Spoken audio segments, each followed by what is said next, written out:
A labaran da yake zuwa mana a yanzu haka kowane lungu da kowane sako da kowane jeji da kuma kowane dutsuna jamhuriyar musulunci tana raba sojojinta da kuma kayakin fada da kuma abubuwan kariyar sararin samaniya tana jirge su da inda ma da ba a san da shi ba ko kuma inda ma da ba a tunanin za a kai shi ba da lungu da sako da tudu da gangare da kowane bangare da kuma bakin bododi na kokarin inda take kafe wato iya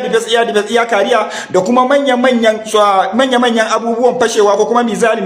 da kuma manya-manyan motoci na haran jiragen sama lungu da sako a cikin jamhuriyar musulunci ta ko ta ina da kuma raba manya-manyan sojoji da kuma raba dubunnan sojoji na kowane lungu da kowane bangare wajen kare jamhuriyar musulunci a kokarin shirin da take na kokarin kare kanta kafin kuma ta fara mai da martani. Ba iya wannan abubuwan kariyan kadai ko kuma zuba sojojin da yake daukewa mutane hankali ba, irin yadda kuma take zuba manya-manyan mizal, take canja manya-manyan makamai, take canja manya-manyan iya defense, take canja manya-manyan kayakin fada wanda ta yi fada da su a kwana 40 da suka wuce gaba ɗaya tana sabon canji kuma tana fito da wasu kala, wasu ma babu fenti a jikinsu kuma babu suna a jikinsu, fari fat suke amma ba a san meye aikin su ba kuma ba a san me za su aikata ba. Wannan abun kadai a yanzu shi kadai yake trending kuma shi kadai ne yake rikitar da duniya ta ko ta ina da kuma irin yadda ake samun suke samun ƙarin ƙarfi na manya-manyan kasashe kamar irin su China da Korea da North Korea da kuma kanta Rasha wanda suke ta basu gudunmawa na abubuwa da yawa